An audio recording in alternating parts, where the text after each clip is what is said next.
បាទសួស្តីពុកម៉ែបងប្អូនទាំងអស់គ្នាថ្ងៃនេះខ្ញុំនាំមកបងប្អូនទាំងគ្នាមកមើលរុក្ខជាតិមួយយ៉ាងដែលមានសារៈសំខាន់សម្រាប់ប្រជាកសិករយើងដាំឬក៏អ្នកដែលដាំដើម្បីទុកយកធ្វើម្ហូបឬក៏ទុកធ្វើថ្នាំអីផ្សេងៗហើយរុក្ខជាតិនោះគឺនៅមុខខ្ញុំនេះគឺជាដើមរុំប្រភេទដើមរុំនេះគឺវាមានសារៈសំខាន់ច្រើនដូចជាគេដាំអាចយកត្រួយរបស់វាអាចយកទៅស្លជា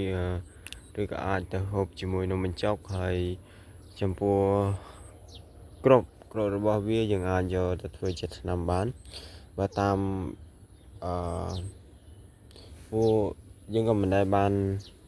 ដឹងថាវាយកទៅធ្វើអីខ្លះប៉ុន្តែបើធ្លាប់ឮតមកគឺគ្រាប់របស់វាគឺជាឱសថដែលគេយកទៅ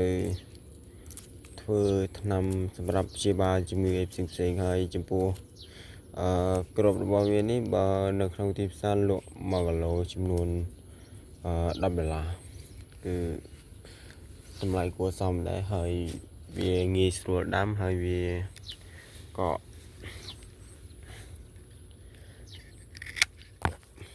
ល្អសម្រាប់ហើយយើងដាំមិនចាំបាច់ត្រូវថែទាំវាច្រើនពេកទេដូចជានេះឥឡូវវាមានចេញផ្ការបស់វាក៏ស្អាតផងដែរចេញផ្កាក៏ដូចជាផ្លែនេះគឺជាផ្លែរបស់វាផ្លែឥឡូវមានផ្លែទុំខ្លះដើមការដាំរុំនេះដូចជារយៈពេល5-6 ខែដែរហើយតែវាមិនធម្មតាដោយសារខ្វះការមើលថែក៏ដូចជាមិនសូវមានជីវជាតិសម្រាប់បំពន់វាទេឥឡូវវាមិនសូវជាធំទេគឺប៉ុណ្ណេះឯងហើយមានផ្លែមានអីនេះផ្លែរបស់វាក្រប